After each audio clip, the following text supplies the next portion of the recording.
What if everything you thought you had, your perfect life, your family, your happiness, was a lie? What if the very things that appeared to be the foundation of your world were nothing more than fragile illusions, easily shattered by the weight of your own desires? For Candy Montgomery, the suburban life she had built with her husband Pat and their 2 children seemed picture-perfect on the outside. They lived in the quiet town of Wiley, Texas, where the white picket fence and the steady rhythm of family life were meant to signify stability, love, and success. Candy was a stay-at-home mom, a dedicated wife, and an active member of the Methodist Church. She smiled for the camera, attended social gatherings, and was admired by her peers. But beneath the veneer of happiness was a woman who felt unfulfilled, trapped in the life that had been handed to her. Candy's story was not unique. In many ways, it was the story of many women in the 1970s and 1980s, caught between societal expectations and personal desire. The life of the perfect housewife, the dutiful mother, was one that left little room for personal satisfaction. Candy Montgomery was a woman who, by all appearances, had everything. But inside, she was struggling to reconcile the life she was living with the life she wanted. The emotional emptiness of her marriage, coupled with a longing for affection and attention, began to weigh heavily on her soul. And when she was presented with an opportunity to escape her reality, the temptation was too great to resist. Candy found herself trapped in a world where her emotional needs went unmet, and the more she tried to fill that void, the more she felt suffocated by the life she had chosen. When Alan Gore, a man who seemed to understand her emotional isolation, entered the picture, everything changed. Alan was a married man, and Candy knew he was off-limits. But he offered something that her husband, Pat, did not: emotional connection and affection. And so began a forbidden affair, a passionate escape from the life she had been living, a life that seemed as perfect as it was stifling. The affair with Alan was not just about lust. It was about the need for validation, the desire to feel seen and desired in a way that she had never felt before. But what Candy did not anticipate was how deep this affair would go, and the consequences it would have. What began as an emotional release would soon snowball into a series of actions that would forever change the course of her life. The temptation to escape, to find something more fulfilling, would lead her down a path of betrayal and violence, a path that would shatter not only the lives of those involved but her own as well. As the affair deepened, so did the emotional turmoil inside Candy. She found herself trapped between the guilt of her actions and the desire to maintain her perfect image.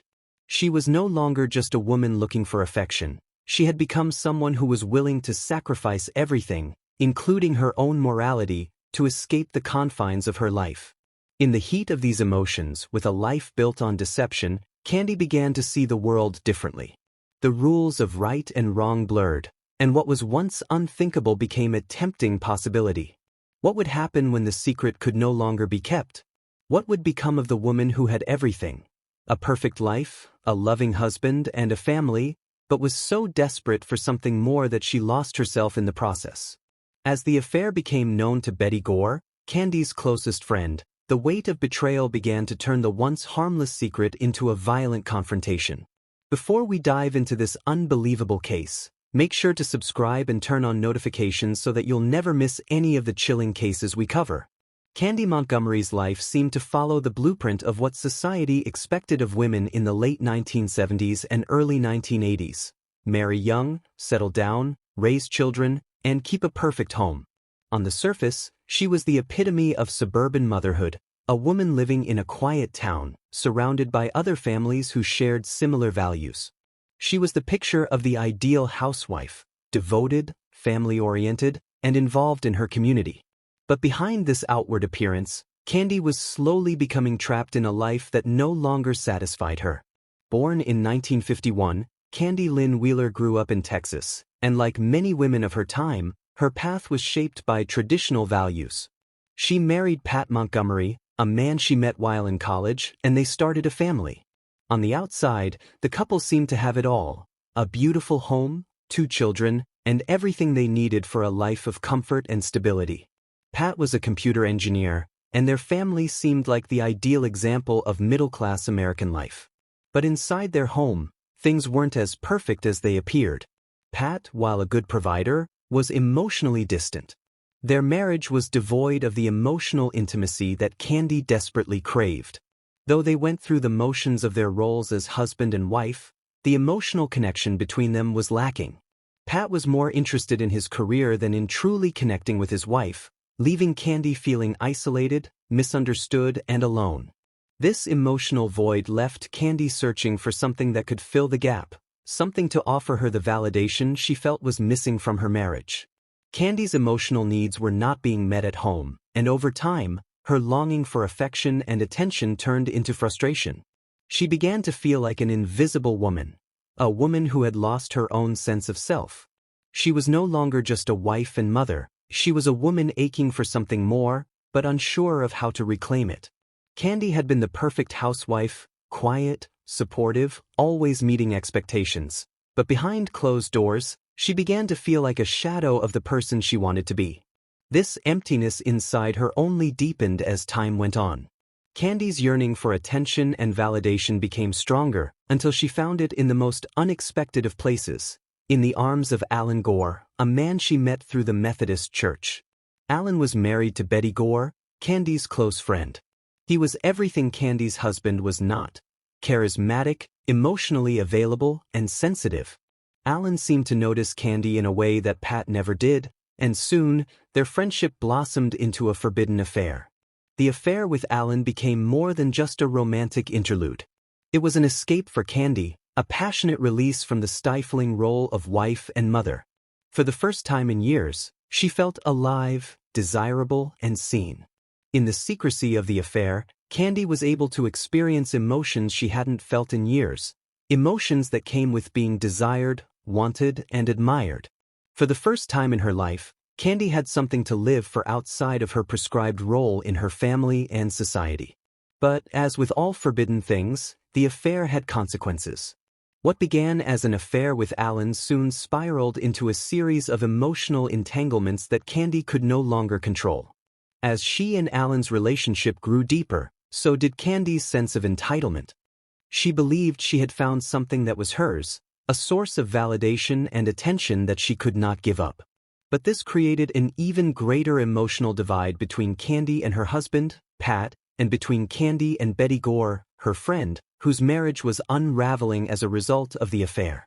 Betty began to confront Candy, and the tension between the two women grew, especially after Betty discovered the affair. The intense guilt and emotional turmoil Candy felt over betraying her friend and her family only worsened her psychological state.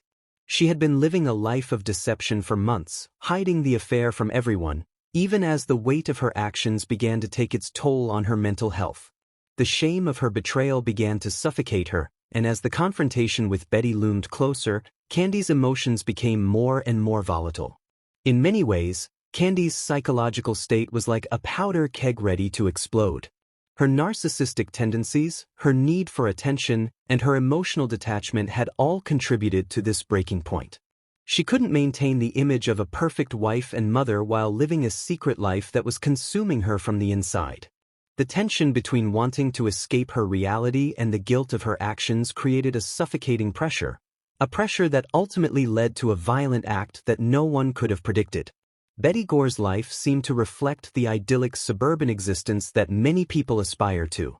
At 30 years old, Betty was a middle school teacher, married to Alan Gore, and mother to 2 young daughters.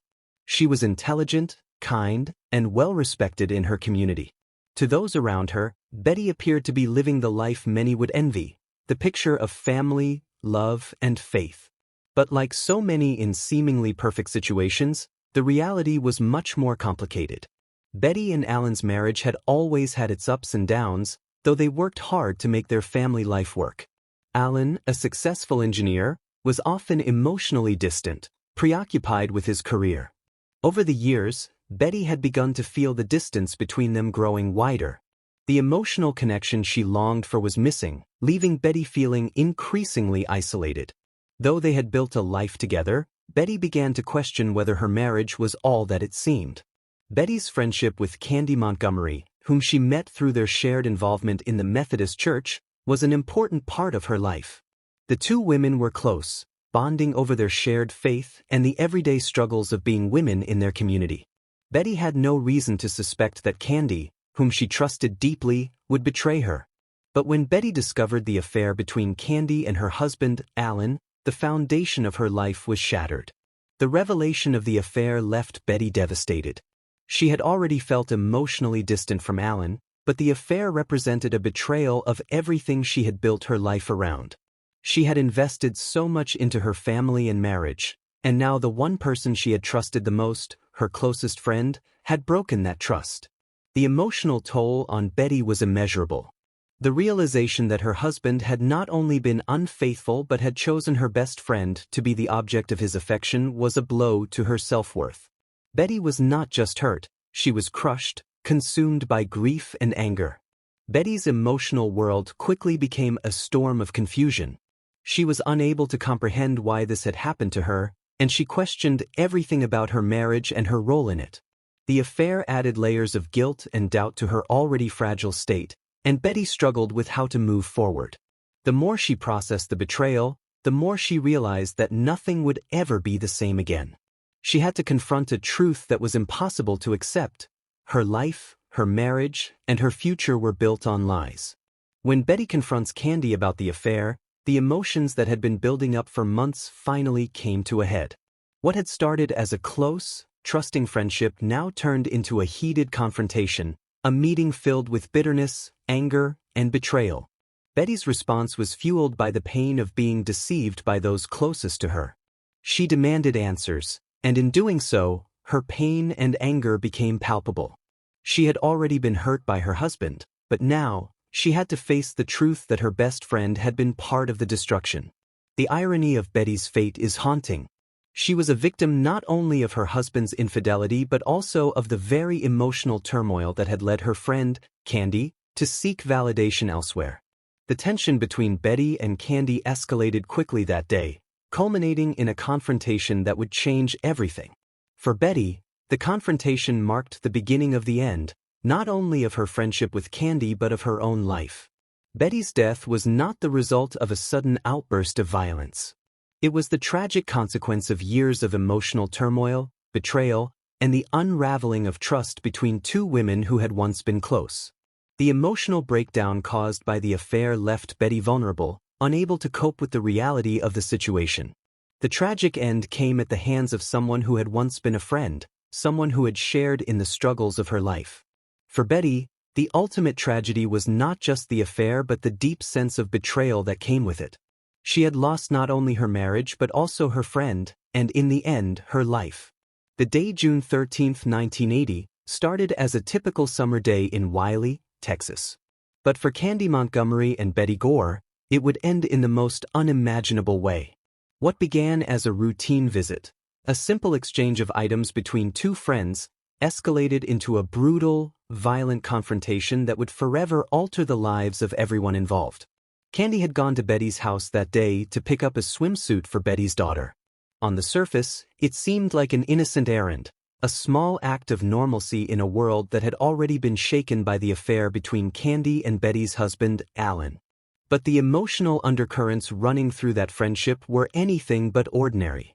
For months, Betty had known about the affair between Candy and Alan, and the tension between them had only grown since then.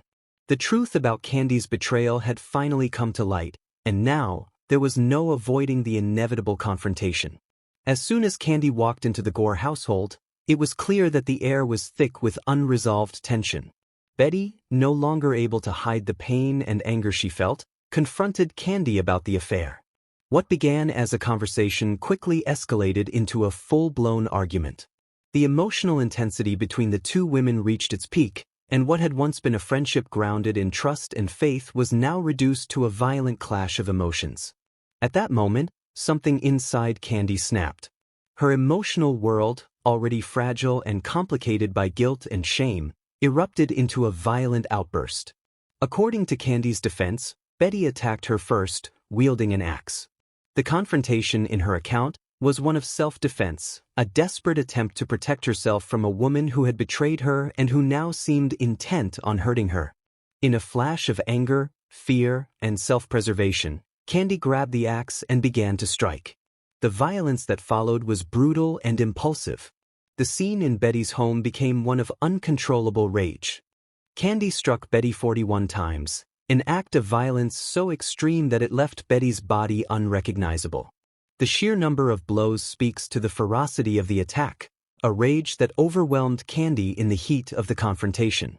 Each strike, it seems, was not just an attempt to defend herself, but an emotional release, a way to rid herself of the guilt and pain that had been building up for months. The axe, the very weapon that had been central to Betty's confrontation with Candy, became the tool of ultimate violence. It symbolized the final act of betrayal and revenge, a tool used not just to end a life, but to end the emotional strife that had consumed Candy for so long. In the aftermath of the attack, Candy stood over Betty's lifeless body, blood staining the floor and the walls. The house, once a place of friendship and shared experiences, had now become a crime scene, a place where emotions had turned to violence. But what followed was even more chilling: Candy's response to the crime. Rather than immediately calling the authorities or seeking help, Candy simply left the scene. She went home, pretending as though nothing had happened, trying to erase the event from her mind. The guilt and shock of the murder did not immediately overwhelm her. Instead, Candy acted as though the act of violence had somehow removed the burden that had been weighing on her. Candy's emotional state after the murder is one of the most disturbing aspects of the case. She had just committed a brutal act of violence against her close friend, someone she had once loved and trusted. Yet, rather than feeling overwhelming remorse or fear, Candy seemed almost detached from the gravity of what had occurred. She later claimed that she was in a state of disassociation, as if her mind had detached from the brutal reality of her actions. In the aftermath, she returned to her everyday life, hiding the true extent of her actions from her family and friends. What began as an emotional outburst, fueled by anger, betrayal, and guilt, quickly became something much darker, an act of violence that could never be undone. The brutality of the crime and the impulsive nature of Candy's actions would later come under intense scrutiny during her trial, but it is the underlying emotional turmoil that drove her to that point which is perhaps the most disturbing part of the story. For Candy Montgomery, the crime was not just the result of a violent moment of self-defense. It was the culmination of months of emotional stress, guilt, and the need to escape the truth of her own actions.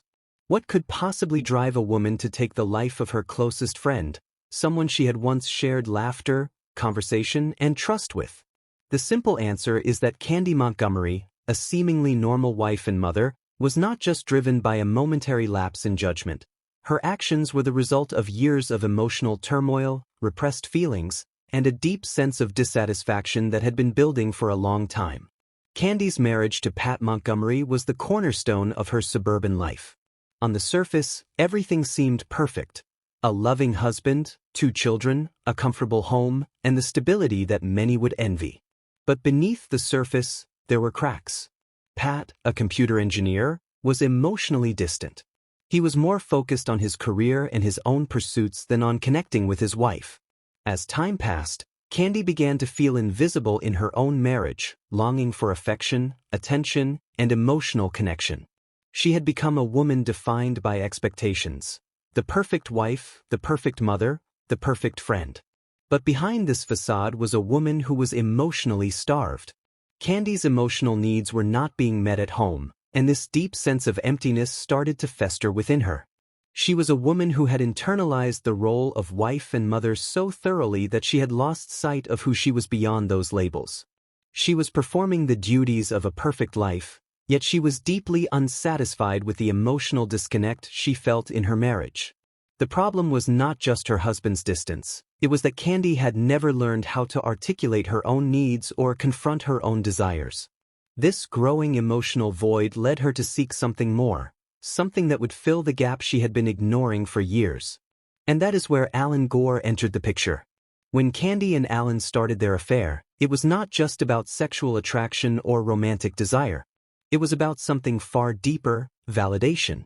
Alan offered Candy the emotional connection she had been starving for, the attention she had longed for in her marriage, and the affirmation that she was still desirable and important. In Alan, she found the emotional escape she needed. For the first time in years, Candy felt seen, appreciated, and desired, feelings she hadn't experienced in a long time. However, as is often the case with people seeking to fill emotional voids, Candy became increasingly attached to the affair. It wasn't just an escape from her reality, it became a defining element of her life. She began to see the affair as something that could give her the freedom and emotional fulfillment she craved, something that could release her from the confines of her ordinary, routine existence. Candy was not just having an affair, she was seeking freedom, attention, and a return to a life where she wasn't just the wife or the mother. She wanted to feel like herself again, to feel valued and important in a way that was outside of the roles she had played for so long. But as the affair deepened, so did the guilt and emotional conflict. Candy was living a double life, torn between the love and affection she found in Alan's arms and the guilt of betraying her best friend, Betty. The emotional tension inside her grew, especially as Betty discovered the affair. The guilt over betraying Betty, a woman she had once considered a close friend, weighed heavily on her conscience. This betrayal became too much for Candy to bear. What was once a source of emotional validation was now the root of emotional chaos. Candy's need to maintain her perfect life, the life she had worked so hard to create, collided with the harsh reality of the consequences of her actions. The guilt, the shame, and the emotional distress of the affair were unbearable. The confrontation with Betty was inevitable. Candy knew that she had to face Betty, but what she didn't anticipate was how the conversation would unravel. Betty's anger and pain mirrored Candy's own emotional turmoil. Betty was hurt and betrayed, emotions that mirrored Candy's own feelings of guilt and shame. When the confrontation escalated, Candy saw her carefully crafted world beginning to fall apart. Betty was no longer just a friend, she was the living embodiment of Candy's guilt. At that moment, the pressure became too much. Candy had to defend herself from the weight of her own actions, from the guilt of having broken her closest friendship, from the guilt of having betrayed her marriage, and from the guilt of losing herself in the pursuit of emotional fulfillment. The struggle between guilt, shame, anger, and desperation built to a point where Candy lashed out, not in cold-blooded murder, but in a violent emotional outburst that would forever change the course of her life. The brutal murder of Betty Gore left the small town of Wiley, Texas, reeling in shock and disbelief. But what followed was not just the emotional fallout from the crime, it was a legal battle that would become one of the most sensational and widely discussed trials of its time.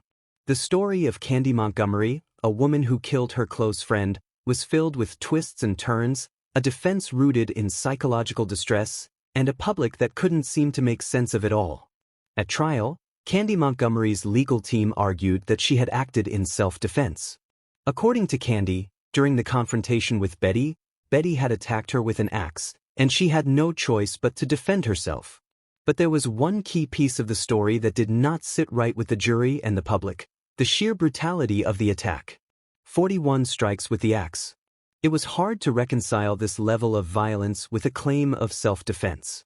How could a moment of self-preservation turn into a savage and prolonged attack on a defenseless woman?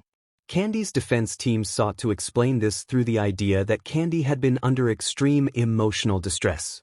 They suggested that she had been emotionally overwhelmed by the guilt of the affair and the confrontation with Betty, pushing her to a point where she could no longer think rationally.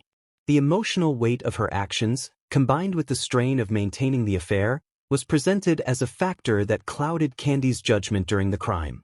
They argued that Candy had acted impulsively, not out of malice, but out of an overwhelming need to escape the situation she had created. Perhaps the most controversial element of Candy's defense was the use of hypnosis. Candy underwent hypnosis sessions to recover memories of the event, which were presented as part of her defense. This tactic was controversial, as hypnosis was not widely accepted as reliable evidence in court. However, Candy's lawyers argued that it helped her recall the details of the confrontation with Betty, framing the murder as an act of self-defense in the heat of an emotional breakdown. This would become a central part of the trial, with Candy's testimony about the hypnotic recollections taking center stage. In the end, the jury found Candy not guilty of murder. She was acquitted of all charges, leaving the public stunned. The case became a symbol of how the legal system could sometimes fail to hold individuals fully accountable for their actions. While the jury's verdict was one of self-defense, many could not ignore the level of violence in the crime and the emotional manipulation involved. People were left questioning whether Candy had truly been driven to kill out of self-preservation or whether she had simply been a woman who wanted to rid herself of the complications of her affair and the guilt she had been carrying. The story of Candy Montgomery is one that lingers in the public consciousness, raising questions about betrayal, emotional manipulation, and the psychological effects of living a life of hidden desires and suppressed feelings. Candy's crime, the brutal murder of Betty Gore, a woman she had once considered a close friend, was not just an isolated act of violence. It was the culmination of years of emotional turmoil, guilt, and a desperate attempt to escape a reality that had become suffocating. The case of Candy Montgomery is ultimately a story about human vulnerability, about the emotional complexities that shape our lives, and the devastating effects those emotions can have when they are allowed to fester in isolation. It serves as a cautionary tale about the importance of honesty, communication, and self-awareness in relationships, and the ultimate cost of choosing to remain trapped in a world of lies and self-deception.